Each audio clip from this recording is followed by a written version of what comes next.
Buenos días. Bueno, hoy estamos aquí para hablar del perdón, como siempre, y cómo se practica en nuestra clase 9. Bueno, este asunto del perdón, ¿no es cierto? Nos cuesta mucho trabajo internalizarlo, porque tenemos el concepto del perdón antiguo, ¿sí? El que por nuestra cultura, nuestra cultura nos fue impuesto. Y claro, salir de ese concepto y llegar al concepto del verdadero perdón lleva un tiempo, hasta que la mente se entrena en este verdadero perdón. Al principio lo comenzamos aplicando con los otros, ¿sí? Porque yo me creo que soy y creo que el otro es otro. Bien, o sea, con las figuras que aparecen en el sueño. Pero llega un momento que tanto practicar, lo llegamos a aplicar a todo. Nos damos cuenta de que todo es una ilusión, que es una apariencia, que lo único real es el Espíritu de Dios y que es lo que está detrás de todo, de todas las cosas. Te das cuenta que la vida es una amalgama de perfección. Pase lo que pase, no crees en la apariencia del ego. Ya estás en la mente de Dios. Y te das cuenta que al Espíritu Santo no hay que pedirle nada. Porque si pides algo, es que crees que careces de algo. El Espíritu Santo ya automáticamente lo hará. Lo que hará es que según vaya el ego tratando de conectarte con la culpa para sobrevivir, porque es su combustible, ¿sí? La culpa es el combustible del ego, lo que utiliza el ego para seguir sobreviviendo. El Espíritu Santo aparecerá con tu forma de percibir el mundo y cómo percibes a Dios y deshará esa culpa. ¿Por qué? Porque juntará esa culpa con su luz, ¿sí? Para deshacerla. Entonces, vas por la vida y actúas de forma normal, siendo cada vez más consciente de lo que es la realidad y aplicando constantemente el perdón a todo. Creemos a veces que el otro nos descoloca. Decimos, ay, esto que me pasó me descolocó. Pero no es así esto, no es así. No es real. Esto ocurre porque le damos poder al miedo. ¿Cuánto poder le damos al miedo, no es cierto, en nuestra mente? Recordemos que el miedo no puede influenciar nuestro verdadero estado en el cielo, ¿sí? Nuestro estado mental, natural, es paz. Bien. Pero el sistema de pensamiento del ego me hace creer otra cosa. Bien. Solo se trata de que si sientes miedo, te acuerdes de la verdad. Suponete que estás en una situación, ¿sí?, en la que te percibís atacado. Entonces vas a sentir miedo, ¿no? En esa situación que sentís miedo, recordás la verdad de lo que sos. Y ya está. Ya en eso, ya haciendo eso, estás deshaciendo la culpa inconsciente. Claro, el ego no te va a decir otra cosa, pero no. Es lo que está pasando, ¿sí? Esto siempre yo les digo y para que lo podamos entender, que es como lo de la plantita, ¿sí? Lo de la semilla y la plantita. No necesito, cuando planto una semilla, ir a cada rato a escarbar la tierra y fijarme qué está pasando, si la plantita está creciendo o no está creciendo. No es necesario, ¿no? Confío en que si hago esta práctica, Todo está sucediendo, siempre. Entonces, supón que sientes miedo, ¿no? Y dices, el miedo me paraliza. Pero no es que el miedo nos paraliza. Lo que ocurre es que causa un efecto en el personaje. Y como yo estoy tan identificada con este personaje, creo que siento miedo. Pero tú no eres ese personaje. Entonces, aplicas el perdón y sigues adelante. Confías que el Espíritu Santo está haciendo su trabajo. Entonces, cada vez que sientas miedo, ¿sí? ¿Qué vamos a hacer? Vos y yo, ¿qué vamos a hacer? Observar y decirnos, menuda ilusión, menuda trampita del ego. Miro al otro personaje como una estrategia del ego y veo que él hace eso para proteger su existencia, su individualidad. ¿Sí? Pero recuerdo la verdad. Entonces en mi mente le digo, eres inocente. Y a mí también me digo, soy inocente. Porque tanto ese otro como yo somos inocentes. ¿Sí? La culpa no existe. En realidad, el pecado tampoco. Es solo una creencia. Perdón. Entonces, hasta acá vamos viendo todo el proceso, ¿no?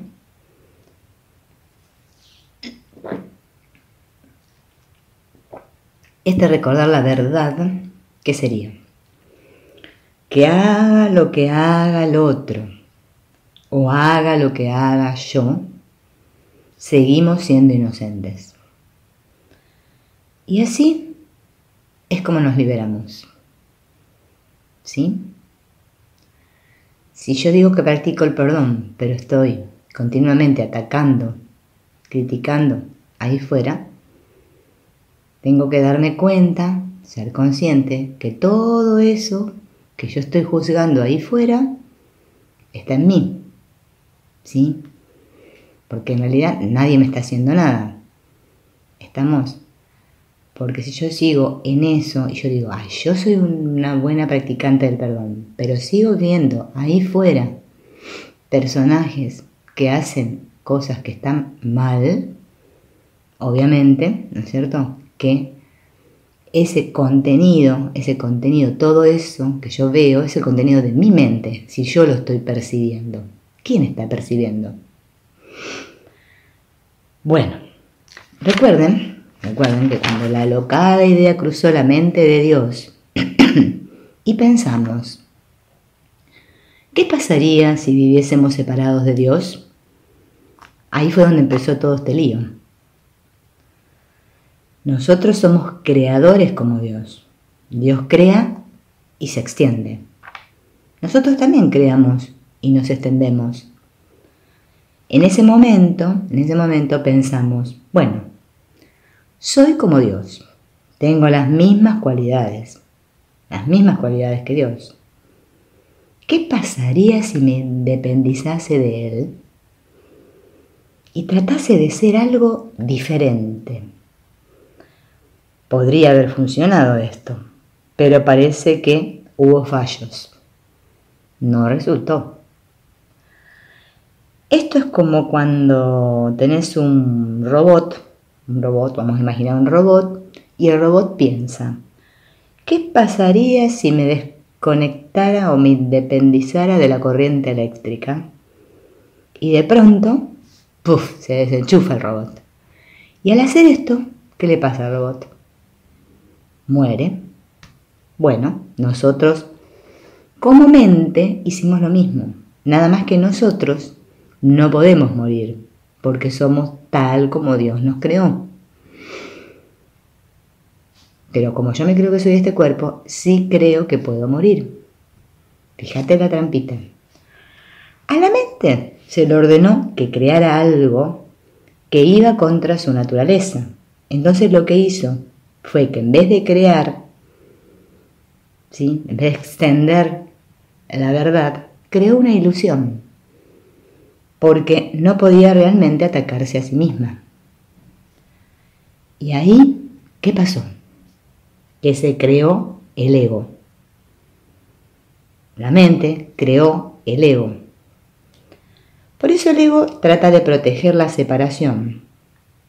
Por eso fabrica cuerpos, un mundo para sentirse separado. Entonces esta es la decisión que tomó la mente, la de experimentarme separada de Dios. Bien, por lo tanto ahora tengo que tomar otra decisión, la decisión contraria para que el ego se deshaga. Cada situación en la que el ego me hace caer es una oportunidad para tomar esa decisión. ¿Sí? Fíjense, vamos a mirarlo así. Cada situación que se me presenta es una oportunidad para tomar esa decisión contraria. Si mi decisión original fue separarme de Dios, ahora mi decisión es volver. Es decir, retornar mi mente al estado de unidad de cielo. Entonces, en sí, acá nada es malo. ¿Por qué decimos que nada es malo? Porque si digo que algo es malo, ya automáticamente me tengo que dar cuenta de que lo estoy mirando con el ego. Pero si digo que son oportunidades, entonces ya no es malo. Son peticiones de amor que me estoy haciendo a mí mismo a través de otros. Perdón. ¿Y por qué son peticiones de amor? Porque ahí hace falta ver el amor. ¿Quién puede ver con amor? Esa parte de nuestra mente sana, que es el Espíritu Santo. Solo puede hacer eso. El ego no ve amor en nada. Entonces, cuando creemos que alguien nos hace daño, no es que nos haga daño, sino que es una petición de amor. ¿Sí? Así es como lo interpreta el Espíritu Santo. Entonces así entrenamos a la mente para que ponga el amor ahí siempre. O sea, es sencillo. El ego siempre va a juzgar cualquier cosa, cualquier situación. Entonces, en una situación veo miedo que ya podemos decir odio, culpa, crítica, lo que sea, todo lo que no es amor es miedo. Entonces lo que voy a recordar es la verdad de lo que soy, que el Espíritu Santo está detrás de todas las cosas y voy a pedir ayuda para ver amor ahí. ¿Sí? ¿Por qué el ego es como es? ¿Por qué? Porque cuando a la mente se le cruzó la idea de separarse de Dios, lo que hizo fue pensar, si yo sigo teniendo estas mismas cualidades que Dios, seguiré estando unido a Él. Entonces, para separarme, tengo que hacer lo opuesto a lo que es Dios. Por eso el mundo es el opuesto a Dios. Dios es amor, cordura, es estable. El ego, que es miedo, locura, y es inestable. Dios es eterno, el ego es temporal. Pero el ego en sí mismo no es nada. Es como un programa informático diseñado para crear una experiencia. ¿De qué? De separación. Lo que hace la mente ahora es tratar de esconderse de Dios para sostener esa separación. El ego lo que muestra es la inteligencia inmensa de la mente y nosotros estamos trabajando con esa inteligencia, pero al servicio del ego, no al servicio del espíritu. Por eso es tan difícil deshacerlo. ¿Sí? Por eso Creemos que existe el tiempo lineal, porque si no existiera ese tiempo, fuera de ese tiempo, el ego no existiría.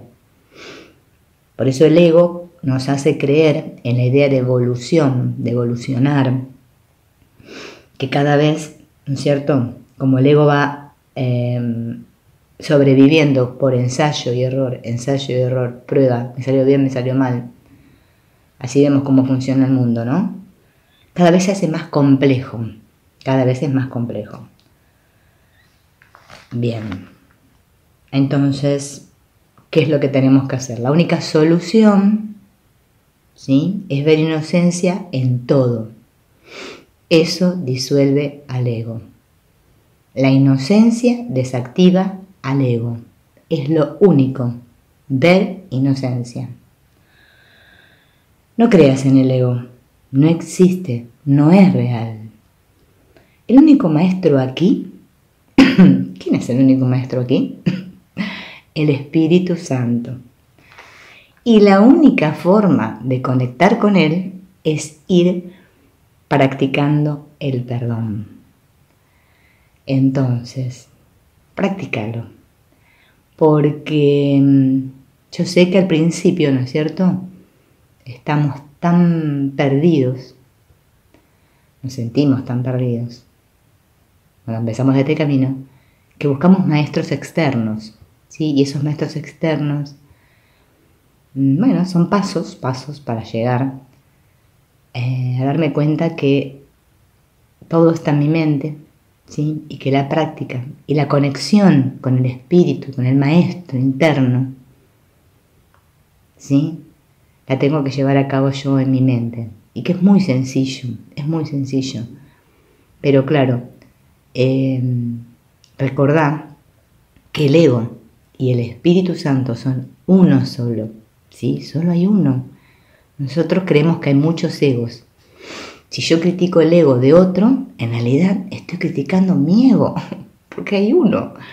Es muy gracioso porque los estudiantes del curso que creen enseñarle esto a otros se creen que su ego es mejor que el otro ego, y no, si solo hay uno, ¿sí? Entonces, esa es la manera, ¿no es cierto?, cuando unificamos, en que va a llegar la paz a nuestra mente, ¿sí? Bueno, esta fue la clase 9, y en la próxima, las 10, vendremos con más ideas para ir reforzando esto del perdón, cómo se practica. Te espero. Chao.